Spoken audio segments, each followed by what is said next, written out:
اعوذ باللہ من الشیطان الرجیم بسم اللہ الرحمن الرحیم۔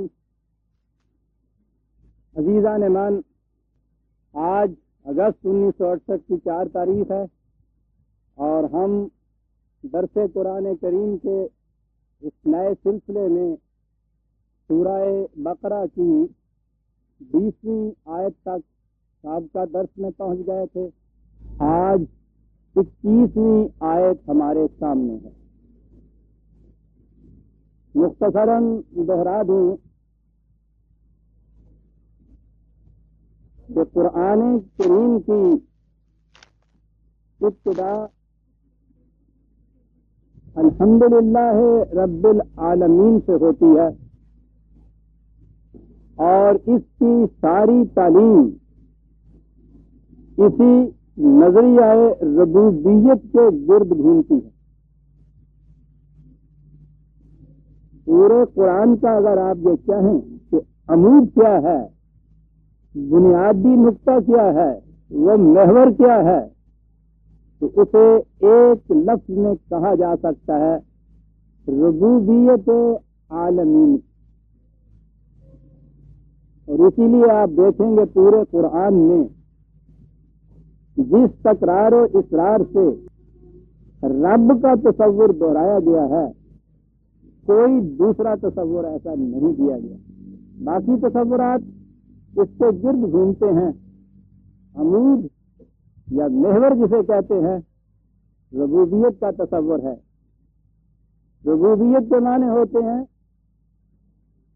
کسی شے میں جو کچھ بن جانے کے امکانات ہیں اسے آہستہ آہستہ نشو و نما دے کر وہ کچھ بنا دینا۔ آم کی گٹھلی کی ربوبیت یہ ہے کہ اسے آہستہ آہستہ نشو و نما دے کر اس آم کے پیڑ تک لے جایا جائے جس میں پھر ویسے آم لگ جائیں۔ مرغی کے چوزے کی ربوبیت یہ ہے کہ اس کی پرورش کر کے اسے ایسی مرغی بنا دیا جائے جو پھر اس قسم کے چوزے پیدا کرنے کے قابل ہو جائے۔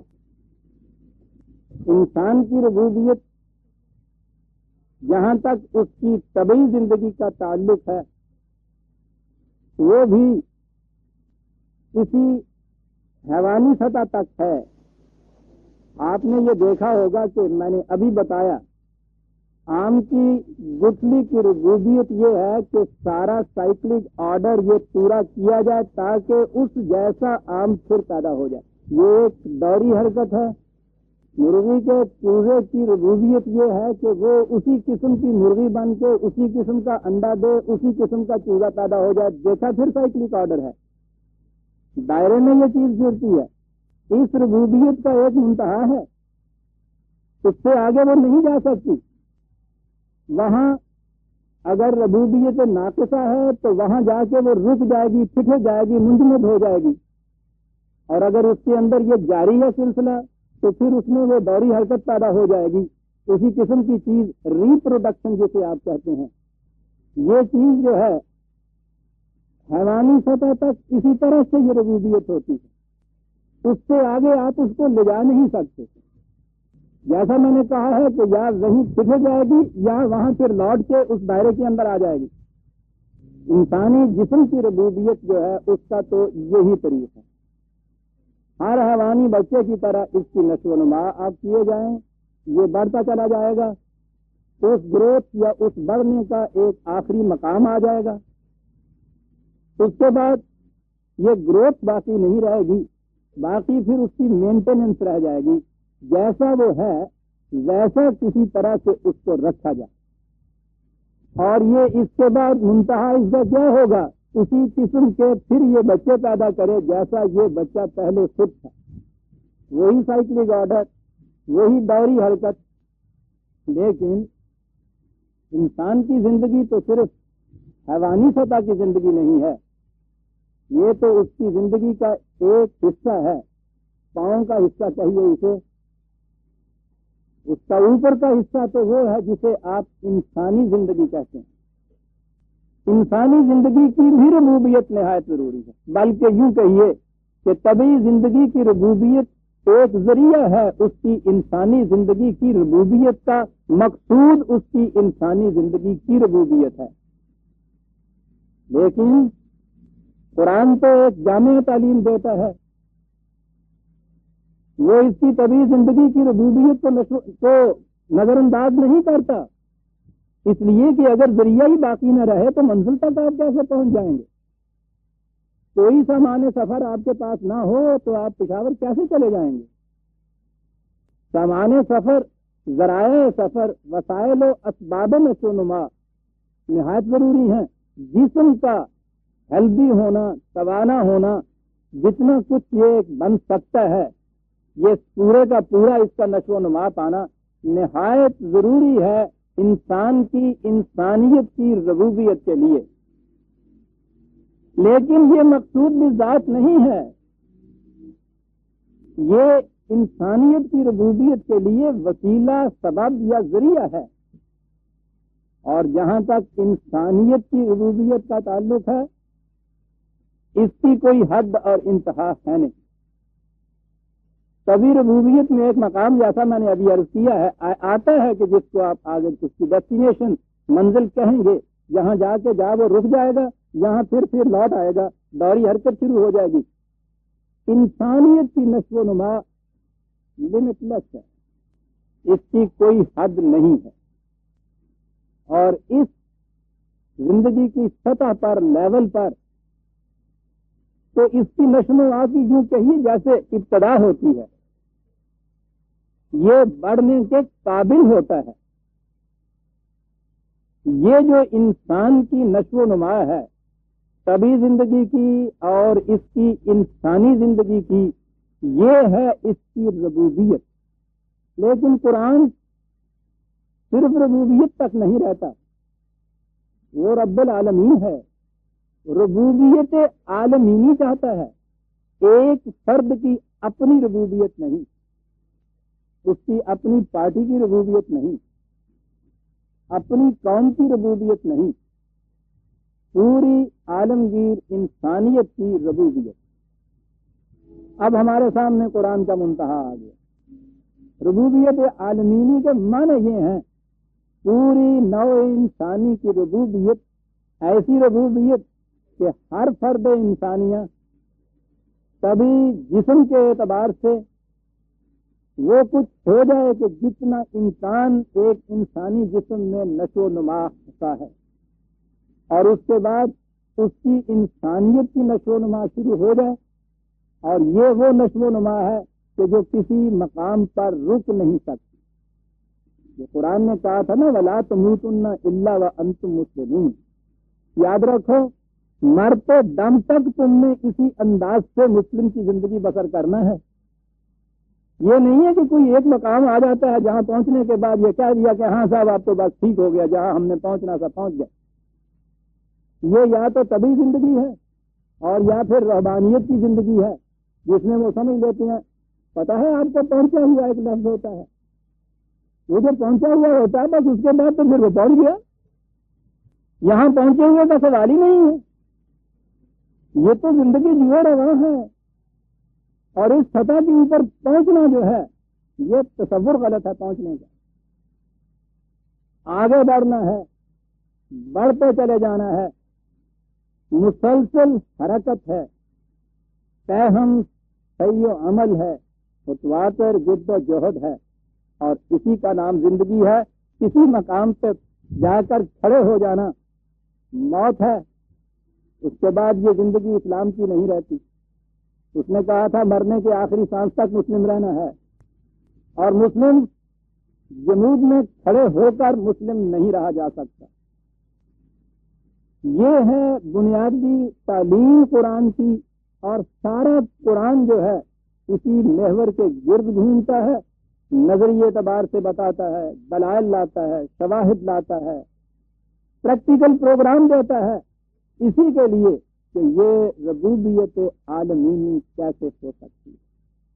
الحمدللہ رب العالمین سے بات شروع کی، اور اس کے بعد پہلی 20 آیات میں اس کے بعد سورہ بقرہ شروع کی، تو پہلی 20 آیات میں جیسا ہم نے دیکھا تھا، موٹی تقسیم کے اعتبار سے 2 گروہ ہمارے سامنے آئے. ایک وہ کہ جو صرف اپنی نشو و نما کی فکر کرتے ہیں، جو صرف اپنی ربوبیت کی فکر کرتے ہیں، اور جو صرف اپنی ربوبیت کی فکر کرتے ہیں اس میں ایک گروہ تو ان لوگوں کا ہو جائے گا جو صرف طبی نشو و نما چاہتے ہیں، میٹیریلسٹک کانسیپٹ آف لائف، زندگی یہی طبی زندگی ہے، اسی کی نشو و نما مقصود ہے، وہ طبی زندگی کی نشو و نما کے لگے ہوئے ہوتے ہیں. یہ پھر بھی کوئی ایسی چیز ہوتی ہے جو ایک ٹھوس ہے، حیوانی سطح ہی صحیح ایک ٹھوس چیز تو ہے. دوسری طرف ایک اور گروہ ہوتا ہے جو یکسر فریب میں مبتلا ہوتا ہے، اور وہ کہتا ہے کہ یہ طبی نشو و نما، جسم کی نشو و نما، اس دنیا کے اندر کی زندگی یہ کوئی شے نہیں ہے، اصل شے روحانیت کی زندگی ہے. اور وہ شے ہے کہ ہر ایک شخص کی روحانیت اس کے اپنی ذہنیت کے مطابق اس کے تصور میں ڈلی ہوئی ہوتی ہے، خارج میں اس کا وجود ہی کچھ نہیں ہوتا. ایک فریب ہے، جتنا جی چاہے خود کھا لیجئے، جتنا جی چاہے دوسروں کو دیتے چلے جائیے. وہ سب سے گئی گزری ہوئی زندگی ہوتی. لیکن ایک زندگی ہے جسے وہ مومن کی زندگی کہتا ہے، آتنا فی الدنیا حسنۃ وفی الآخرۃ حسنہ. وہ آیت جو آخری درس کے آخر میں آپ کے سامنے لے کے آیا. جسم کی طبی زندگی بھی وہ کہ جو پوری ربوبیت یافتہ ہو، اور انسان کی انسانیت کی زندگی جس نے اس سے آگے چلنا ہے وہ بھی پوری نشو و نما یافتہ ہو. یہ ہوا اسلام، یہ ہوا اس کا پروگرام، اور اس کے تابع ہم آگے چلتے ہیں. 2 گروہ ہمارے سامنے آ گئے. ایک وہ کہ جو صرف اپنی ذات کی نشو و نما کرتا ہے اور اس میں نے بتا دیا. ایک وہ جو صرف ٹھوس طبی زندگی کی نشو و نما چاہتا ہے اور آگے نہیں بڑھتا. دوسرے وہ جو محض خوابوں کی دنیا کے اندر رہتا ہے اور اپنے آپ کو فریب دے لیتا ہے کہ میری روحانیت کی نشو و نما ہو رہی ہے. وہ قرآن کی روح سے مرفوع القلم ہے. سارے قرآن میں ایک جگہ اس نے ان کا ذکر کیا کہ یہ وہ لوگ ہیں کہ جنہوں نے رہبانیت اختیار کر لی. ہم نے نہیں کہا تھا، خود وضع کیا اور اس کے بعد پھر اسے نبھا بھی نہ سکے. اس کا ختم سارا ٹکراؤ آپ دیکھیں گے قرآن کے اندر ان 2 گروہوں کا آتا ہے، جو صرف اپنی نشو و نما چاہتے ہیں، اور وہ صرف میٹیریل. اپنی سے اس کی مراد ہے حیوانی سطح کی نشو و نما. اس میں فیملی آ جاتی ہے، بچے آ جاتے ہیں، حیوان ہے نا یہاں تک تو پہنچا ہوا. اپنے بچوں کی نشو و نما تبھی صرف یہ ایک گروہ ہو گیا. یہ ہے کفر کا گروہ. کفر کے متعلق اس نے کہا یہ ہے الذین یتمتعون ویاکلون کما تاکل الانعام، اگر میں غلطی نہیں کرتا تو وہ لوگ کہ جو مادی مفادات سے فائدہ حاصل کرتے ہیں، کھاتے پیتے ہیں، مر جاتے ہیں حیوانوں کی طرح، محض طبعی زندگی. اب یہی ٹکراؤ ہے جو باقی سارے قرآن میں آتا ہے. یہی ہے کفر اور اسلام، یہی ہے حق اور باطل. انہی دونوں کا ٹکراؤ ہے. وہ جو زندگی جو میں نے کہی ہے کہ جو ان چیزوں کو قابل نفرت سمجھ کر غاروں میں چلے جاتے ہیں یا ویسے ہی اپنے اندر کے غار کے اندر گم ہو جاتے ہیں، ان کو تو وہ مرفوع قلم سمجھتا ہے، اس قابل ہی نہیں سمجھتا کہ سامنے لائے. اسی لیے قرآن نے اپنے آپ کو مذہب کا حریف نہیں کہا. مذہب کی دنیا کو وہ گفتگو کے قابل ہی نہیں سمجھتا. وہ کہتا ہے یظہرہ علی الدین کلہ، دنیا کے جو نظام ہے زندگی کے، ان کے ساتھ اس کا تقابل ہوگا، اس سے اس کا موازنہ کرو، اور یہ ان تمام نظام ہے حیات کے اوپر غالب آ کر رہے گا. وہ نظام زندگی نہیں ہے جس کو آپ روحانیت کا فریب کہتے ہیں. نظام زندگی تو وہ ہے نا کہ جو زندہ رہنا چاہتا ہے اور زندگی کے اندر چلتا ہے. اب یہ 2 گروہ آ گئے ہمارے سامنے. آپ نے دیکھا اس پس منظر میں کہ ہم کہاں تک پہنچے تھے، 20ویں آیت تک، اور اس کے بعد اس نظری تمہید کے بعد اب وہ اس چیز کو عملاً سامنے لاتا ہے کہ یہ 2 گروہ ہیں، وہ کیا کرتے ہیں اور ان کی روش زندگی کیا ہوتی ہے. یا ایھا الناس، یہ دیکھیے خدائے رب العالمین مخاطب کرتا ہے الناس کو. یہاں مومن اور کافر کی تفریق بھی ابھی نہیں ہوئی، پوری انسانیت مخاطب. یا ایھا الناس اعبدوا ربکم الذی خلقکم. اے نوع انسان، یہ جو عبادت کا لفظ ہے اب اس کے معنی آپ کے سامنے آ چکے ہوئے ہیں. واضح رہے کہ چونکہ اب یہ درس نئے سرے سے مسلسل چل رہا ہے اور میں دیکھ رہا ہوں سامعین بھی بہرحال مسلسل ہی اب سامنے آ رہے ہیں، اس لیے جو چیزیں پہلے کہی جا چکی ہیں میں ان کی تفصیل میں نہیں جایا کروں گا، کیونکہ اس طرح سے تو ہم آگے قدم بڑھا ہی نہیں سکیں گے. اس کی طرف اشارہ کرتا ہوا آگے بڑھ جایا کروں گا. عبادت کے معنی آپ کے سامنے آ چکے ہوئے ہیں. قوانین خداوندی کے تابع اپنے آپ کو رکھیں، اپنی تمام صلاحیتوں کو اس چینل کے اندر ڈھال لینا کہ جو اس نے اپنے قوانین کی روح سے ہمارے لیے وضع کیا. اے نوع انسانی، اپنے آپ کو تم اس طالب کے اندر ڈھال لو، ان قوانین کے تابع زندگی بسر کرو. یہ ضابطۂ حیات ہے، اس ضابطۂ حیات کی کامیابی کے لیے اپنی صلاحیتوں کو صرف کرو. اس کا ضابطۂ حیات دیا ہوا ہے. یہ اس کے قوانین کے تابع وہ کہتا ہے ربکم. اور فرمایا آپ نے، وہی بات رب کی آ گئی.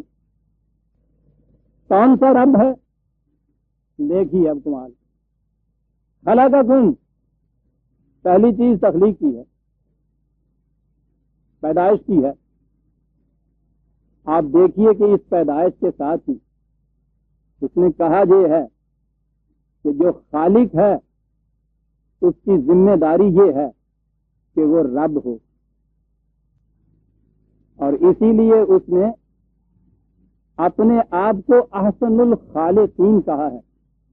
دی اونلی خالق نہیں ہے وہ، خالقین اور بھی وہ ایکسپٹ کرتا ہے، تسلیم کرتا ہے. یہ اور بات ہے کہ خود جو ہے وہ اس کی تخلیق حسن کے کامل معیار کے اوپر پوری اترتی ہے، احسن ہے وہ. اوروں میں کہیں نہ کہیں کچھ کمی رہ جائے گی، لیکن خالقین تو وہ ہیں. اور جو خالق ہے اس کے لیے وہ کہتا ہے کہ وہ رب ہونا ضروری ہے.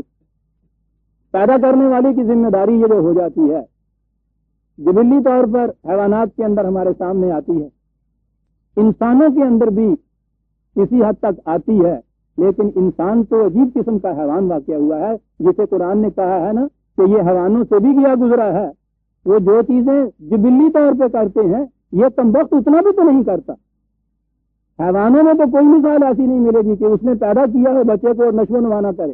اس کی کیفیت یہ ہے کہ یہ پیدا کرتا ہے، نشو و نما نہیں کرتا. بل ہم عدل. اور جو قرآن ان انسانوں کو حیوانوں سے بدتر سمجھتا ہے، جو اپنے آپ کو احسن خالقین کہہ رہا ہے، اگر وہ رب نہ بنے وہ کیا ٹھہرا؟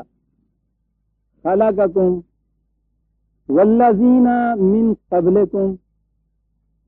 آپ غور کیجئے کہ اس کے ساتھ یہ کہنا کہ تم سے پہلے جو گزر چکے ہیں اسے بھی اس نے پیدا کیا تھا. اب ہمیں کیا اس سے غرض؟ ہمارے ساتھ تو ہماری بات کیجئے، لیکن یہ جو چیز قرآن کہہ گیا ہے یہ بڑی عظیم چیز. یہ جو موجودہ نسل ہماری ہے یہ تو تسلسل میں آ رہی ہے. پہلے گروپ انسانوں کا جو ہوا تھا اس سے مسلسل چلی آ رہی ہے. درمیان میں اگر اس نسل انسانی میں گیپ آ جاتا تو کہاں ہوتے ہم؟ بہت سی اسپیشیز ایسی گزری ہیں حیوانی زندگی کے اندر کہ درمیان میں ان کے ہاں انقطاع ہو گیا، انٹرپشن ہو گیا. انٹرپشن ہوا تو دوبارہ نہیں پھر وہ وجود میں آئے. یہ تسلسل جو ہے تخلیق کا یہ ہے جس کی وجہ سے ایک اسپیشی جو ہے یہ قائم رہتی ہے. اور بجائے خیش تسلسل جو ہے اس کا، یہ بھی تو اس کی ربوبیت کی بہت بڑی نشانی ہے. اگر وہ کہیں تخلیق کے بعد ربوبیت چھوڑ دے وہ ختم ہو جائے، آگے چل نہیں سکتا سلسلہ. ہمارا وجود اس سے شاہد ہے کہ وہ مسلسل انسانیت کی ربوبیت کرتا ہوا چلا آ رہا ہے. یہاں سے بات ایک یاد آ گئی اور بڑی اہم ہے وہ بات. بڑی دلچسپی ہے۔ یہ آپ نے یہ جو لوگ تصوف والے ہیں روحانیت کی دنیا کے اندر، ان کے ہاں ایک لفظ سنا ہوگا مست الست، پھر یوم روزے الست، پھر اس کے بعد ایک لفظ سنا ہوا کالو بلا۔ شاعری سے اگر مست ہے تو اس میں تو آپ کو معلوم ہوگا ایسی ایسی مضامین آفرینی ہوتی ہے اس کے اوپر۔ شراب الست میں کہیں مست چلے آ رہے ہیں، کہیں وہ کالو بلا کے اندر عجیب و غریب قسم کے لطائف تمہارے سامنے آتے ہیں۔ اصل یہ ہے کہ یہ جتنی چیزیں خواباور ہیں وہ علی عظیم کے الفاظ میں تصوف برائے شعر گفتن خوبت، شاعری کے لیے تصوف بڑی عجیب چیز۔ مست الست، روز الست، کیا کہا جاتا ہے کہ ساری روحیں خدا نے پیدا کر دی اور ان کو پھر بٹھا کے کہا کہو الستو بربکم، عربی زبان میں اس کے معنی ہوتے ہیں کیا میں تمہارا رب نہیں ہوں۔ یہ جو فکرہ ہے نا، یہ لیسا سے الستو، یہ ہے وہ الست۔ اس نے پوچھا کہ کیا میں تمہارا رب نہیں ہوں؟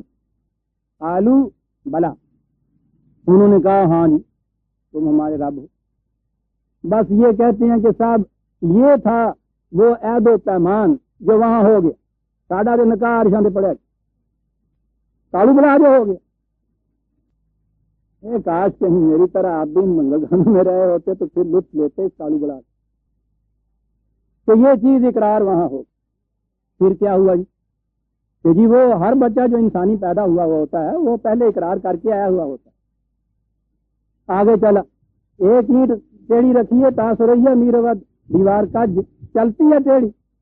ہر بچہ فطرت پہ پیدا ہوتا ہے، کیا مانے جی خدا کا اقرار لیے ہوئے پیدا ہوتا ہے کہ جی یہ ساری دنیا ہمارے ہاں اس کو گالیاں دیتی ہے کہ جی یہ فطرت بدلتی ہے، یعنی فطرت ایسی چیز ہے تو بدل جاتی ہے۔ وقت فطرت تو کہتے ہی اسے جو بدلتی نہیں ہے۔ آگ کی فطرت ہے کہ وہ حرارت دیتی ہے، پانی کی فطرت ہے نشیب کی طرف جاتی ہے۔ جو ہی وہ فطرت اس کی بدلی وہ آگے نہیں رہتی، فطرت تو بدل ہی نہیں سکتی کہ یہ فطرت بدلتی ہے اس کی، کیونکہ اس نے اقرار کیا تھا۔ وہ کہتا ہے کہ صاحب ہمیں تو کچھ پتہ ہی نہیں، ہم نے اقرار کیا تھا۔ کہتا ٹھیک ہے تمہیں نہ پتا ہو، کیا تو تھا، یوم الست مانتے ہو نہیں، تم نے کالو بلا کہا تھا۔ اچھا جی یہ سارا سلسلہ اس الست و کالو بلا پہ چلتا ہے۔ قرآن کی ایک آیت اس پس منظر کو پھر سامنے لے آئیے جو میں نے ابھی دہرایا کہ ہمارا اس وقت کا موجود نوع انسانی کا اس بات کی شہادت دیتا ہے کہ جس نے پیدا کیا ہے نسل انسانی کو وہ اس کی ربوبیت اور اس کی حفاظت کرتا ہوا چلا آ رہا ہے۔ اسی لیے ہم آج انسان یہاں دنیا میں موجود ہیں۔ اگر یہ اس کی ربوبیت اس انداز سے نہ رہتی ہم باقی نہ رہتے۔ سنیے 7/172 7/172 وَإِذْ أَخَذَ رَبُّكَ مِنْ بَنِي آدَمَ مِنْ ظُهُورِهِمْ ذُرِّيَّتَهُمْ، جب خدا نے انسانوں کی نوع یا اسپیشی ان کی پشت سے پیدا کرنی شروع کی۔ یہ ایک محاورہ ہے عربی زبان کا، آپ بھی تو سلبی رشتہ کہتے ہیں نا، اس کے معنی پشت کا ہوتا ہے۔ یہ نسلی طور کے اوپر جو بات آگے چلتی ہے اسے پشت سے تعبیر کیا جاتا ہے۔ جب نو انسانی کو اس نے بنی آدم انسانوں کے بیٹوں کو نو انسانی کو ان کی پشتوں سے آگے چلایا، من ظہورہم ذریتہم، خود بتا رہا ہے اس کی انسانوں کی نسل کو ان کے اس طرح سے چلایا، پشت سے آگے بڑھایا۔ وَأَشْهَدَهُمْ عَلَىٰ أَنفُسِهِمْ، اور طلب عزیزان مان، اور ان کے آج کے وجود کو ان کے اوپر ہم نے دلیل ٹھہرایا اس بات کی، الست بربکم، کہو ہم نے تمہیں پیدا کیا تھا تو ہم نے ربوبیت کی ہے یا نہیں؟ عزیزان من، وَأَشْهَدَهُمْ عَلَىٰ أَنفُسِهِمْ، ان سے کہا تمہارا وجود اس کی شہادت ہے زندہ، تم انکار کیسے کر سکتے ہو اس سے؟ وہ سپیشیز جو درمیان میں ختم ہو گئی ہیں ان سے تو آج ہم پوچھیں گے بھی نہیں، پوچھیں کس سے، وہ تو ہیں ہی نہیں۔ جو جہاں ختم ہوئی تھی ان سے پوچھیں گے تو وہ کہیں گے کہ وہاں تک تو ٹھیک تھا، آگے تم رب نہیں رہے تھے، تو کہے گا آگے میں نے تمہیں پیدا بھی نہیں کیا تھا۔ یہ جنہیں آج وہ پیدا کر رہا ہے ان سے پوچھ رہا ہے، اور پوچھ رہا ہے اپنے حسین انداز میں۔ کیا انداز ہے یہ بات کہنے کا؟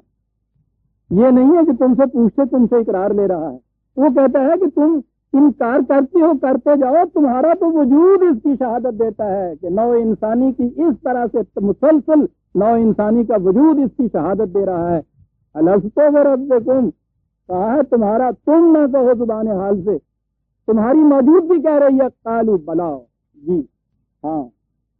آئیے ہم نے اس لیے بات کہی ہے تم سے کہ یہی محور ہے سارا، پیدا کرنے والا ربوبیت کا ذمہ دار، ہم نے پیدا کیا، ہم ربوبیت کے ذمہ دار، تمہارا وجود اس کی شہادت دیتا ہے کہ ہم خالق بھی ہیں، ہم رب بھی ہیں، اور یہ بات ہے قالوا بلا شہدنا، تمہارا وجود یہ کہہ رہا ہے کہ ہم شہادت دیتے ہیں۔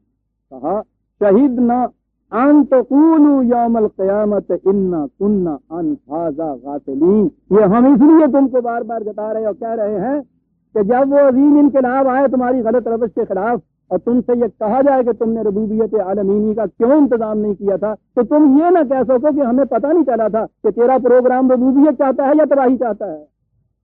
ہمیں معلوم نہیں ہو سکا تھا کہ تیرا پروگرام تعمیر چاہتا ہے یا تخریب چاہتا ہے، ہلاکت چاہتا ہے یا تعمیر چاہتا ہے۔ یہ اس لیے انداز ہے قرآن، نو انسانی کی موجودگی اس بات کی شہادت دیتی ہے کہ وہ رب ہے۔ اب آپ کی بات سمجھ میں آئی کہ جب خلقکم والذین من قبلکم، کیا معنی ہے اس چیز کے؟ کتنی گہری چیز ہے یہ جو ساتھ کہہ دیا ہے۔ کہے کے لیے سو بدو، اس کے نظام کے تابع اپنے آپ کو رکھو، کیوں رکھو؟ لعلکم تتقون۔ قرآن میں آپ نے یہ دیکھا ہوگا کہ کتاب اور حکمت ہم نے نازل کی، قرآن یہ کہتا ہے۔ وہ لال بجکڑوں کو تو چھوڑیے، کتاب کے معنی قرآن، حکمت کے معنی کیا؟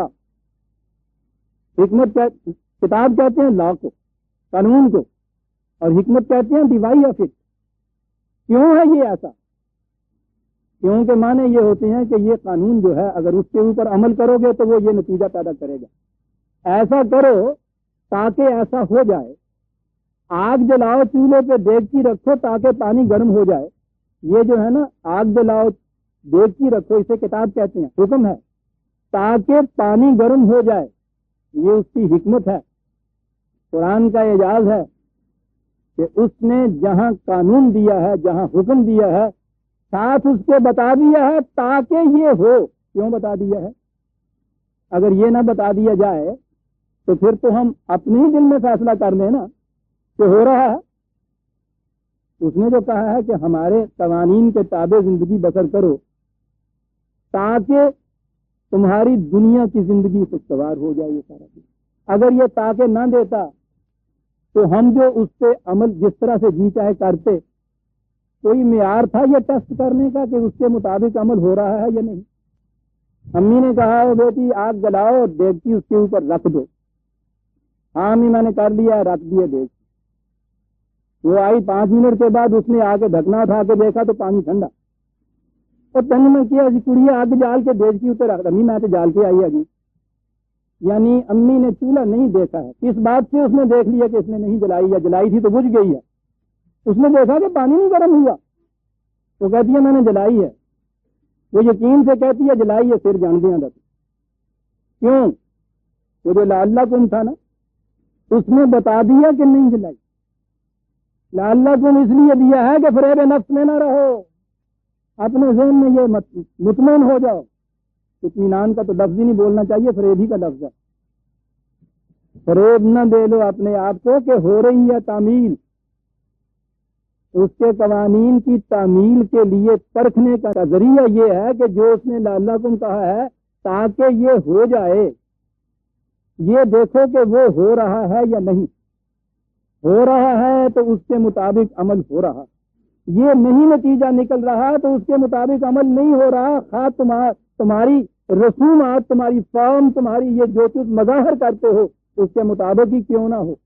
گڈی گڈے کا بھی ویاہ ہوں وہ سارا ہی کچھ وہ کر دیں آئی کڑیاں جو کچھ ویاہ دیکھ کے آدی لعلکم نہیں ہوتا، شادی نہیں نہ ہوتی پھر۔ ہم نے غور فرمایا کہ کتاب کے ساتھ حکمت دینے کی کیا ضرورت ہے، ایسا کرو لعلکم تتقون، تاکہ تم زندگی کی خطرناک گھاٹیوں سے بچ کے چلو۔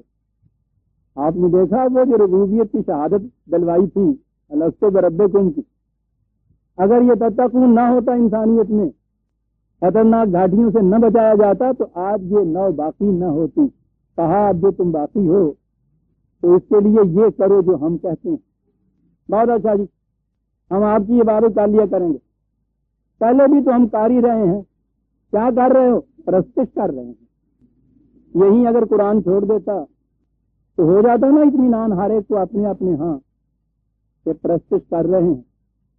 اسی سانس میں کہا اللہ زی، پہلے کیا تھا؟ ربکم، اللہ زی خلقکم تھا، جس نے تمہیں پیدا کیا۔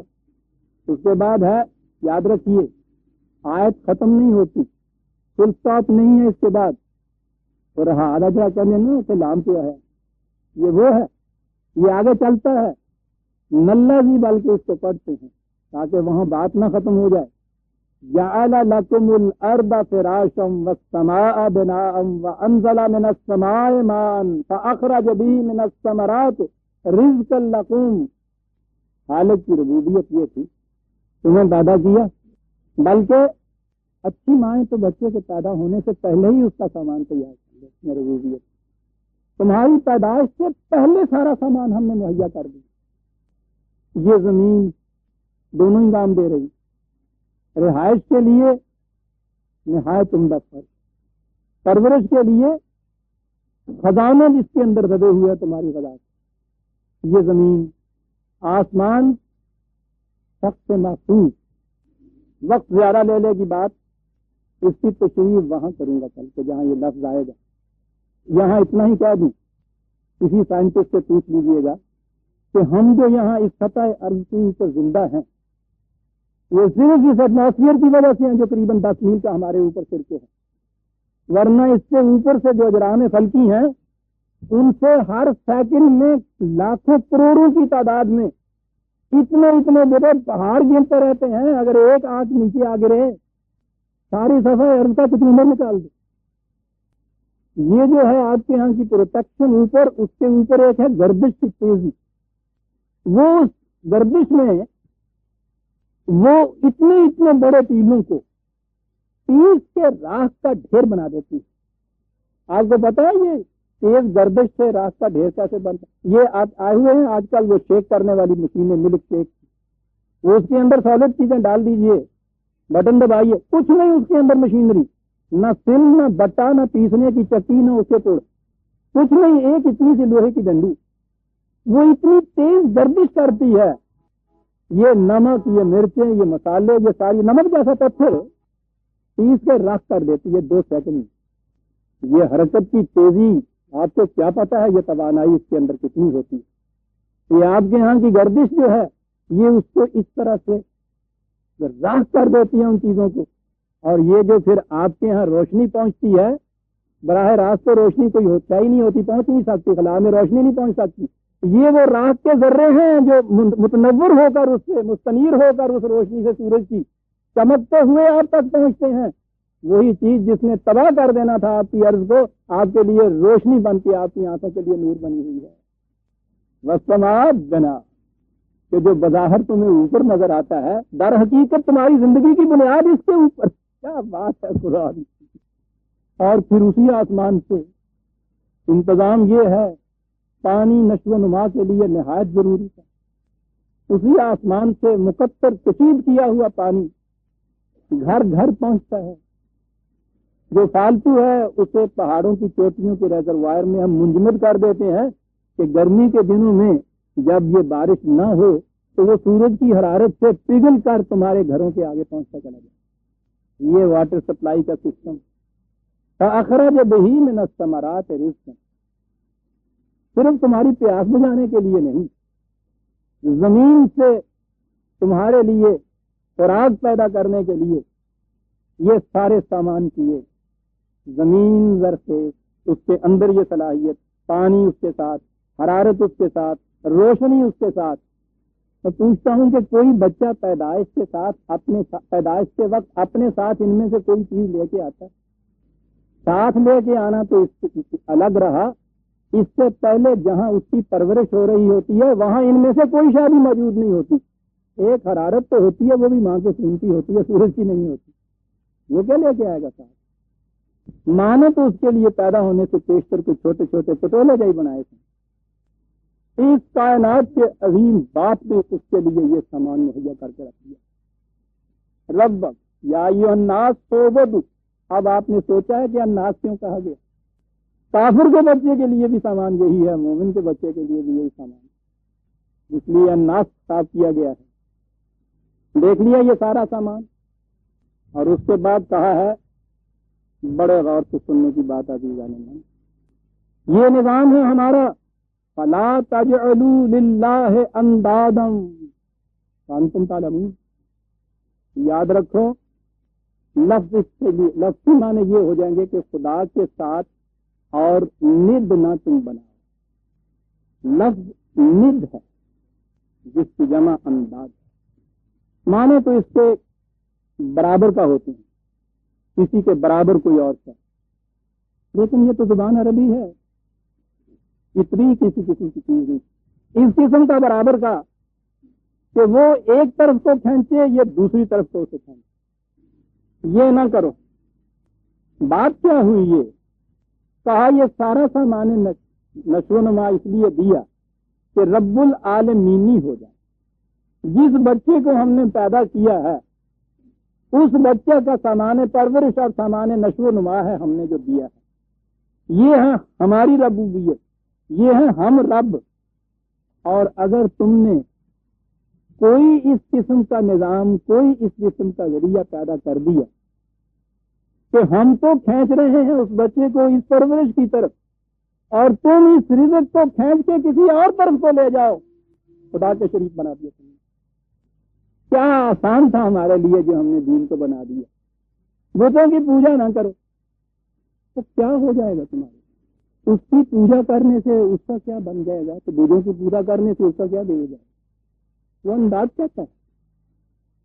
کوئی ایسی چیز نہ کرو کہ جدھر ہم کھینچ کے لے جا رہے ہیں اس سامان ربوبیت کو، اس کے برعکس کسی دوسری طرف کھینچ کے لے جاؤ. یہ ہے شرک برادران عزیز. وہ جو ایک چمکتا ہوا ہیرا ہے، رسول اللہ صلی اللہ علیہ وسلم کی حدیث کہ جس بستی میں رات کو کوئی ایک شخص بھوکا سو گیا، اس بستی سے خدا اپنی حفاظت کی ذمہ داری کھینچ لیتا. دیکھا لعلکم تتقون کے معنی کیا ہوگا؟ تاکہ تم محفوظ رہو، حفاظت کی ذمہ داری نہ کھنچ جائے. اس بستی والوں نے کیا تھا؟ اس کو رب نہیں رہنے دیا. وہ رزق جو اس کے پاس جانا چاہیے تھا اس کو کوئی اور لے گیا ہے. یہ جتنا کچھ سمیٹ لیتے ہیں برادران عزیز لوگ، یہ کون سا وہ رزق ہے جس کو سمیٹ لیتے ہیں؟ یہی ہے نا جو کسی کے حصے میں آنا تھا. اگر فالتو اتنا پڑا ہوا ہو تو سمیٹ سے چلے جائیے، اس کی تو بات ہی نہیں ہے. لیکن اگر صورت یہ ہو 10 سال پہلے جو رپورٹ تھی کی اس کی روح سے 50% آبادی دنیا کی رات کو بھوکی سوتی تھی. اب جو رپورٹ ان کی آئی ہے تو 75% ہے اس کے اندر. یہ ان کے حصے کا رزق کون کھینچ رہا ہے اپنی طرف؟ اندادم من دون اللہ وانتم تعلمون. یہ نہیں ہے کہ تم کہیں غفلت میں، بے خبری میں یہ کچھ کرتے ہو، جانتے ہو یہ چیز کہ جتنا مجھے ضرورت تھی اپنی نشو و نما کے لیے وہ مل گیا ہے.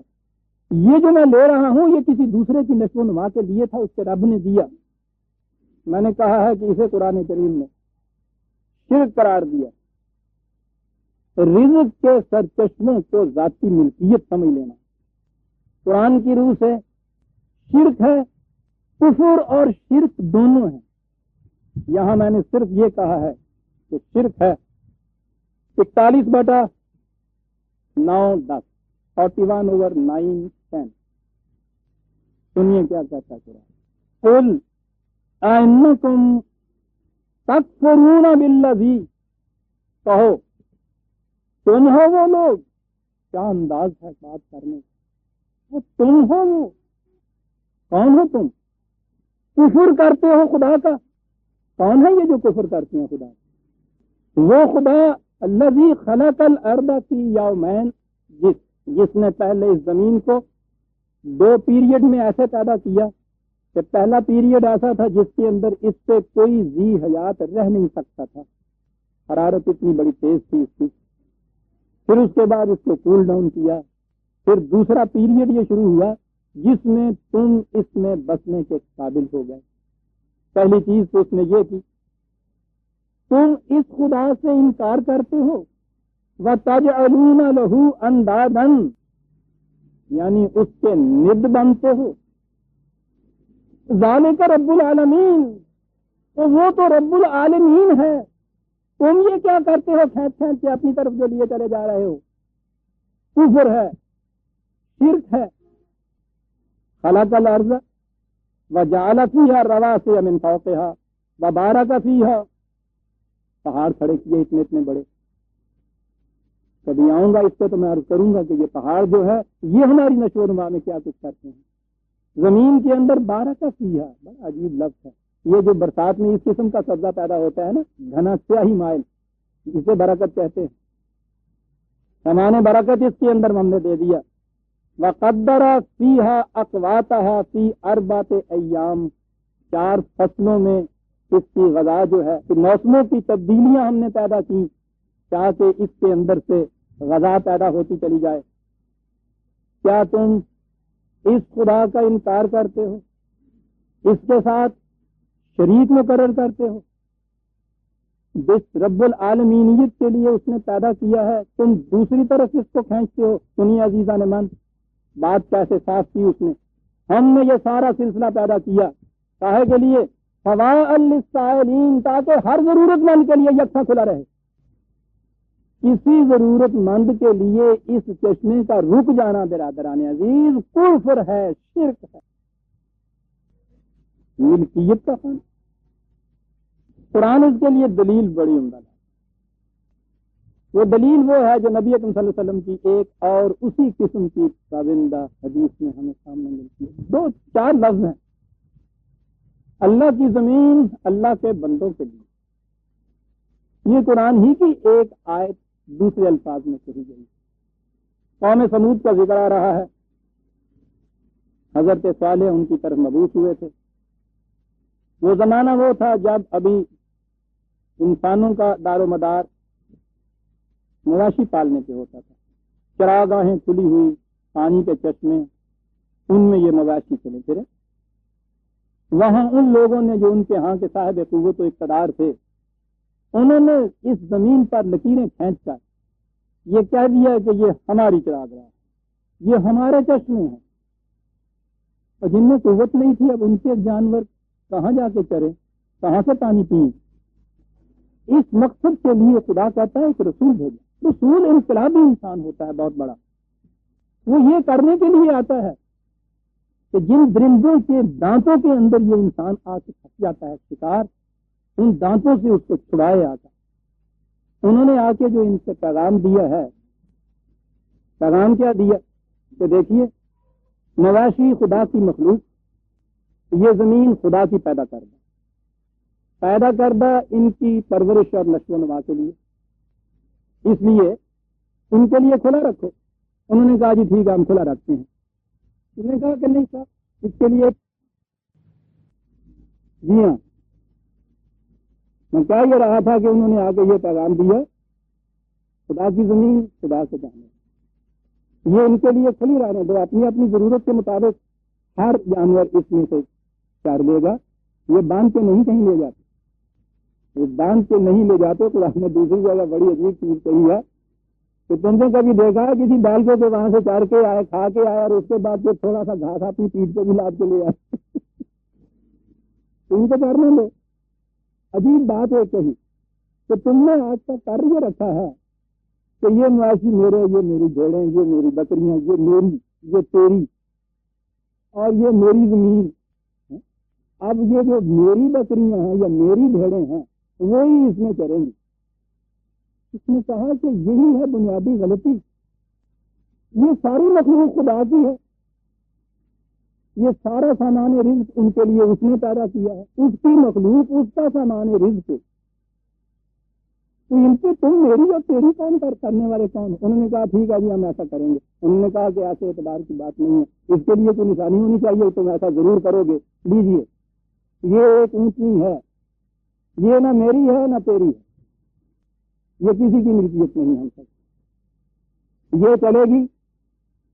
اگر کسی نے اس کو اس لیے روک دیا کہ یہ میری زمین میں آ کے چڑھ گئی، تو اس سے یہ معنی ہو گئے کہ تم اس معاہدے کے اوپر قائم نہیں رہے، اور اگر اس کی صورت یہ ہوئی کہ جہاں چارہ ہوا اس کو ضرورت ہوئی وہاں سے اس نے چار لیا، پھر سمجھ لیا جائے گا کہ یہ تم اپنے معاہدے سے قائم ہو۔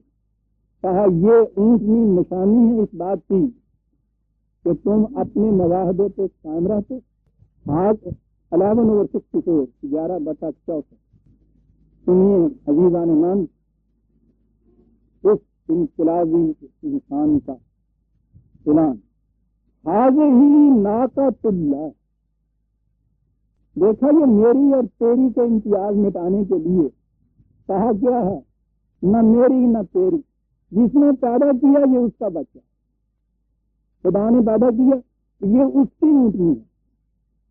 یاد رکھیے اصولاً جہاں خدا کسی چیز کو اپنی کہتا ہے نا، نہیں وہ اپنی اس کی نہیں تو اور کس کا ہے یہاں سب کچھ، جہاں وہ کسی چیز کے متعلق اپنی نسبت کہتا ہے اس کے معنی ہوتا ہے کہ کسی فرد کی ذاتی ملکیت نہیں ہو سکتی۔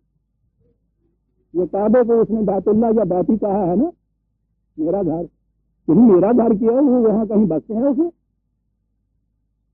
وہاں جاؤ کوٹھے تکو تو ایسے الگ الگ، یہ بیتی کیا ہے، کسی کی ملکیت نہیں ہو سکتی۔ اور مراد اس مکان سے نہیں تھا، اس پورے نظام سے مقصد، اس پورے نظام میں پھر بعد میں سے بات بھی آ جائے گا، اس پورے نظام میں سے مکے کے متعلق نبی اکرم صلی اللہ علیہ وسلم کا یہ بات کہ مکے کا کوئی مکان کسی کو کرایہ نہیں دیا جاتا، ملکیت کا تصور اڑا دیا، کیا بات کی انقلابی ناقۃ اللہ۔ اگلا لفظ لکم آیت، یہ نشانی ہے اس بات کی کہ تم اپنے اس عہد پہ قائم رہتے ہو یا نہیں۔ دیکھیے یہ لوگ کتنے پریکٹیکل واقع ہوئے تھے، سیدھی سی بات ہے، جھگڑا ہو ہی نہ صاحب کل آیت نشانی۔ اب ہمارے ہاں کیا چلی تھی اس ٹائم، یہ اونٹنی جو تھی وہ ایک چٹان تھی، اس پہ حضرت صالح نے ہنسا مارا تھا اور اس میں سے یہ حد کے چٹان اونٹنی نکلا، نشانی کی ظاہر ہونی چاہیے ہے۔ بات میں نے سمجھائی آپ، بات میں یہ کہہ رہا تھا ہذہ ناقۃ اللہ، ضرور ہے چھوڑ دو، مت بند کھڑے کرو اس کے راستے میں، کاہے کے لیے، تاکل تاکہ یہ کھائے پیے۔ آگے سنیے، فی ارض اللہ، ناقۃ اللہ کھائے پیے فی ارض اللہ، خدا کی زمین، خدا کے مویشی، تجھے چاچے لگ دیے نیچے۔ یہ ہے توحید برادران عزیز۔ آپ کو پتا ہے کہ فرعون کے خلاف اتنے بڑے صاحب ضرب کلیم کیوں بھیجنے پڑے تھے؟ ایک پیغمبر نہیں، دو پیغمبر۔ جرم اس کا کیا تھا؟ فرعونیت تو بہرحال آج استبداد کے لیے ضرب المثل ہے، بات دیکھنے کی یہ ہے کہ تھا کیا جرم۔ قرآن کہتا ہے اس کا جرم یہ تھا کہ وہ کہتا تھا وہاں کے رہنے والوں کو، انسانوں کو کہتا تھا الیس لی ملک مصر، کیا یہ ملک مصر جو ہے میری ملکیت نہیں ہے؟ وہذہ الانہار تجری من تحتی، اور یہ نہریں جو اس میں بہہ رہی ہیں کیا میری ملکیت نہیں ہے؟ کہا وہ یہ کہتا تھا، یعنی وہ کہتا یہ تھا کہ انا ربکم الاعلی، میں ہی تمہارا رب۔ ایک فرعون سے ہی کیا محسوس ہے؟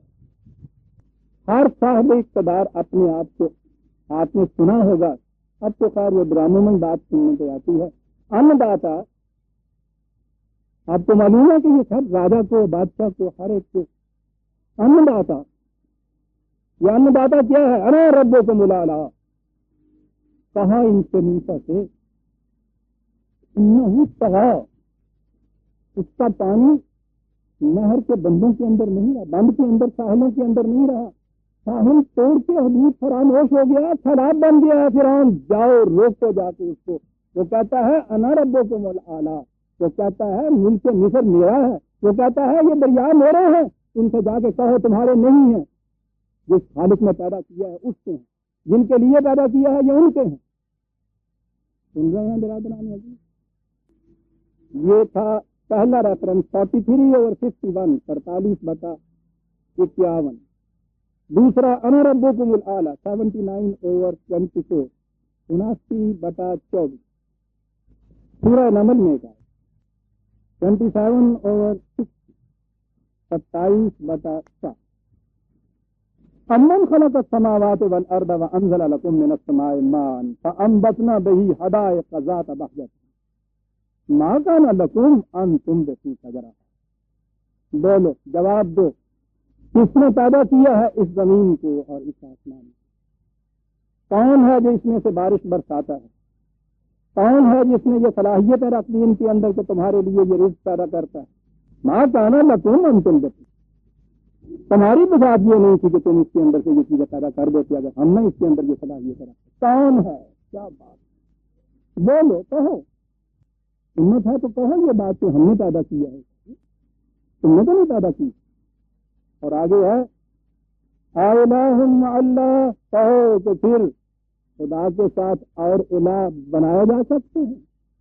جی، الہ مع اللہ، کہ ان کو کسی اور کی ملکیت میں دے کے کیوں خدا بناتے ہو؟ اس کے ساتھ الہ بناتے ہو، الہ صاحب اقتدار، جس کی ملکیت میں یہ رزق کے چشمے چلے جاتے ہیں اس سے بڑا صاحب اقتدار کون اور ہوتا ہے؟ راز معصومیت کا یہ ہے برادران عزیز، ورنہ کوئی انسان بھی یہ نہیں چاہتا ہے کہ کسی دوسرے انسان کے سامنے جھکے۔ وہ تو شیر تمہارے اشاروں پر ناچتا اس لیے ہے کہ اسے بھوکا رکھتے ہو تم، ایک بھرے ہوئے شیر کو نچا کے تو بتاؤ۔ رزق کے سرچشموں کو ہاتھ میں رکھا جاتا ہے، بھوکا مارا جاتا ہے، جو دین ہے پھر کہو الہ مع اللہ بل ہم قوم یعدلون، ایسا سمجھنے والے یہ وہ قوم ہے عدل پہ کام نہیں رکھتی، تو غلامی اختیار کر لیتی۔ میں اس تفصیل میں جاؤں گا برادران عزیز، تو پھر تو معلوم نہیں کہ کتنے درس اسی کے لیے چاہیے، لیکن بات بنیادی اتنی ہے کہ اس کو میں تشنا بھی نہیں چھوڑنا چاہتا۔ قرآن میں آپ نے دیکھا ہوگا جگہ جگہ یہ ہے للہ ما فی السماوات وما فی الارض، لہو ما فی السماوات وما فی الارض۔ دو ریفرنسز لکھنی ہے تو لکھ لیجیے، 2/284، 2/255۔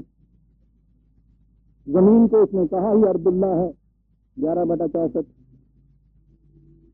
للہ ما فی السماوات لہو ما فی السماوات وما فی الارض۔ عربی زبان جاننے والے جانتے ہیں کہ جو نام ہوتا ہے اس میں یہ ملکیت کے لیے ہوتا ہے، اور کبھی یہ ہوتا ہے کہ ملکیت نہ ہو، صرف اس سے فائدہ حاصل کرنا جو ہے اس کے لیے بھی یہ آتا ہے۔ جب یہ کہا ہے کہ ارض و سماوات میں جو کچھ ہے للہ، اللہ کے لیے ہے، تو اس کے تو معنی یہ ہو نہیں سکتے کہ اس لیے ہے کہ اللہ اس سے فائدہ اٹھائے، یعنی اللہ اس سے فائدہ اٹھائے کیا؟ یہ لام انتفاعی ہو ہی نہیں سکتا، تو اس سے وہ فائدہ اٹھائے، یہ ہے تملیغ کا، وہ مالک ہے۔ ارض و سما میں جو کچھ ہے اس کا مالک خدا، دوسرا ہو نہیں سکتا۔ دوسرے میں کون سی ہے کہ هو الذی خلق لکم ما فی الارض جمیعا، 2/29، خلق لکم، پھر وہ نام آیا، وہ خدا جس نے پیدا کیا لکم، تمہارے لیے جو کچھ زمین میں ہے۔ اب یہاں یہ جو نام ہے نا، یہ فائدے کا ہے، تمہارے فائدے کے لیے پیدا کیا، ورنہ اگر یہ کہا جائے کہ یہاں بھی ملکیت کا ہے تو پھر تو قرآن میں ایسا تضاد واقع ہوگا کہ وہ خود شرک سکھاتا ہے۔ ایک جگہ کہتا ہے کہ ما فی السماوات والارض جو ہے وہ خدا کی ملکیت ہے، اور دوسری جگہ کہتا ہے کہ نہیں یہ زمین جو ہے وہ تمہاری ملکیت ہے۔ اب پہلے دن ڈانگے سوتا ہونے لگتا ہے نا، پھر پنڈت کے جا کے دیکھو کہ بننے ہوتے کہ جٹ لڑتے ہوں گے آپس، تو کہنا میری ملکیت ہے، وہ کہنا میری ملکیت ہے، سارے جھگڑے یہ آگے ہیں. تو اگر یہی صورت کہیں معاذ اللہ قرآن میں خدا پیدا کر دے تو یہ ساری کچھ جو ہماری ہے خود ہی دوسری جگہ کہہ دے کہ یہ تمہاری ہے، نینا سبق کو دائرہ سوال ہی پیدا نہیں ہوتا. یہ دوسرا جو ہے لیکن تمہارے فائدے کے لیے ہے، دوسری جگہ اس کو واضح کر دی تو قرآن ہے جعلنا لکم فیہا معائش، یہ تمہارے لیے معیشت ہم نے پیدا کی ہے، سامان زندگی پیدا کیا ہے. معیشت کہتے ہی سامان زندگی کو ہے. اس سے بڑا عیش اور کون سا ہوتا ہے؟ یہ لفظ یہیں سے نکلا ہے. جعلنا لکم فیہا معائش، دوسری جگہ کہا رزقا للعباد، رزق ہے یہ بندوں کے لیے. 5/11 تو قرآن تو یہ بتاتا ہے برادران عزیز کہ تصور ہی نہیں ہے ملکیت کا، ریزن ہو ہی نہیں سکتی چیز ملکیت کی. آپ کے عام قانون کے مطابق بھی ملکیت اس صورت میں ہی ہوگی نا کہ یا آپ نے کہیں سے خریدا ہو، یا جو عام آپ کا قانون بتا دیتا ہے کہ چلو وراثت میں لیا ہو. ٹھیک ہے جی، پوچھتے یہ ہیں کہ جس نے پہلی دفعہ اس زمین کے اوپر لکیر کھینچ کے اس کو اپنی ملک قرار دیا تھا انہیں کیڑے پیوزن نہیں دیے، اور اس نے خریدا کہاں سے تھا اس کو؟ اور جب اوریجنل جو مالک ہو اس کا جو ملکیت کا حق ناجائز ثابت ہو جائے تو آگے ساری جتنی بھی ٹرانزیکشن ہوتی ہے ساری ناجائز ہوتی ہے. یہ انسانیت کے اندر ساری ٹرانزیکشن جو ملکیت کی آپ کہہ رہے ہیں یہ ساری کی ساری نامنیاد ہے، ہو ہی نہیں سکتی. یہ فرعونیت ہے. فرعونیت کی بات بعض انداز میں بعض لوگ کس زندگی سے کہتے ہیں، نام نہیں لوں گا. ایک جری قسم کے بہت بڑے اس قسم کے پرانی انقلابی ہیں، ابھی زندہ ہیں. ایک جگہ ریاست کے اندر تھے، مسلمانوں کی ریاست تھی. الحمدللہ بہت بڑا ایک جشن کا جلسہ تھا. خود جو وہاں کے والی تھے وہ نواب تھے، وہ بھی وہاں بیٹھے تھے. مولوی صاحب کھڑے ہوئے. افتتاح تو آپ کے یہاں کی تلاوت قرآن کریم سے ہوتی ہے. انہوں نے یہ پڑھا کہ للہ ما فی السماوات و ما فی الارض جميعا، یہی تلاوت کی. یہ بیٹھے ہوئے تھے آڈینس میں. آپ دیکھیے گا انقلابی اسپرٹ اسی ریاست کے اندر وہیں سے یہ تھا. بہت بڑے عالم کھڑے ہو گئے اور کہنے لگے جھوٹ بولتے ہو تم. والی پریزائڈ کر رہا تھا، نواب نے کہا تھا کیا قرآن حقیقت کر، کہنے لگے تم جھوٹ کی شہادت دے رہے ہو. کہا گرفتار کر. کہنے لگے بیان سننے کے بعد جھوٹ کہوں گا تو پھر گرفتاری ہے. بتا دیا کیا کہتے. کہنے لگے میں پچھلا پورا ہفتہ تمہارے مال کے ریکارڈ میں ریونیو کے ریکارڈ میں گیا ہوا تھا. میں نے ساری ریاست کے کاغذات دیکھ لیے ہیں پٹواریوں کے، وہاں زمین کی ملکیت کے خانے میں تمہارا نام لکھا ہوا ہے. تو میں دیکھتا چلا گیا کہ کہیں اس میں خانے میں اللہ کا بھی نام لکھا ہوا ہے یا نہیں. تو صورت تو یہ ہے تمہارے یہاں کی عملاً، اور یہاں وہ کہہ رہا ہے کہ للہ ہے ما فی السماوات والارض جميعا. ما فی السماوات میں ابھی گیا نہیں، عرض میں پہنچا ہوا ہوں. تو اس عرض کے ملکیت کے خانے میں تو اس کا نام ہی کہیں نہیں ہے، سارے تمہارا نام ہے. یہ تمہارے سامنے جھوٹ کا اعلان کرتا ہے، تم اس جھوٹ کی تائید کرتے ہو. شرم میں تم دونوں کو آتی. ہر صاحب ضرب کلیم یہی کہتا ہے، کہنے کے لیے آتا ہے ناقۃ اللہ ارض للہ ما فی السماوات والارض جميعا. برادران عزیز، جس دن انسان کی سمجھ میں یہ بات آ گئی، آپ دیکھیے گا کہ یہ جہنم آپ کی کس طرح جنت ارضی بنتی ہے.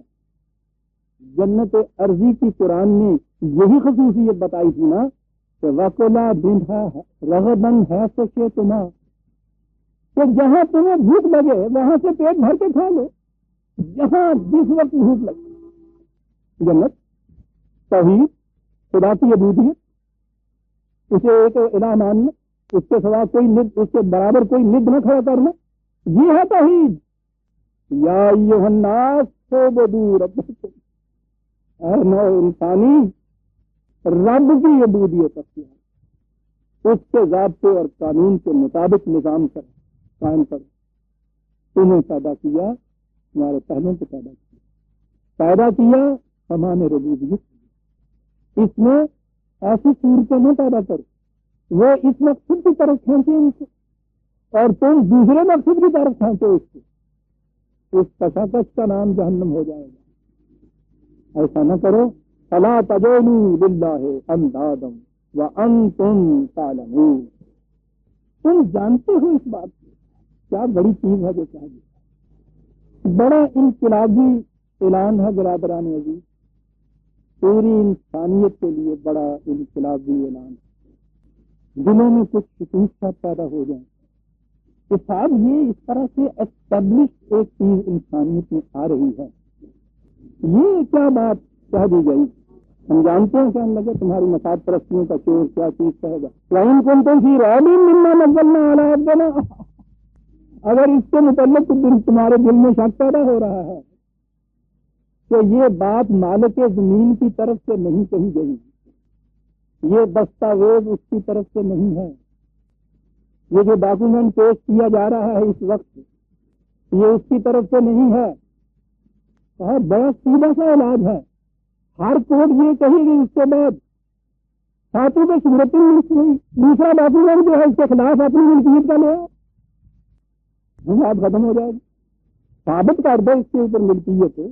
ایک ڈاکومنٹ تو یہ ہے جو ہم پیش کر رہے ہیں، لاؤ تیری ایسے لے تو ہے نہیں تو سمجھے کوئی گل نہیں آ گئی، اپنی تاریخ دے دیں تو ہم وَادْعُوا شُهَدَاءَكُمْ، جاؤ کانفرنس سے کرو، کمیشن بٹھا لو، دنیا بھر کے مفکر، فلاسفر، معیشت کے بڑے بڑے ماہرین، یہ علم الارضیات کے ماہرین، جتنے بھی تم چاہو ان سب کو اپنے لیے بطور گواہ لو، سب کو گواہ لے آؤ، لیکن سنیے من دون اللہ، پروسیکیوشن کا وٹنس تو تمہاری صفائی میں نہیں آ سکتا کوئی بھی، خدا کو نہ بیچ میں لے آنا، اس لیے کہ مقدمہ ہار جاؤ گے تو۔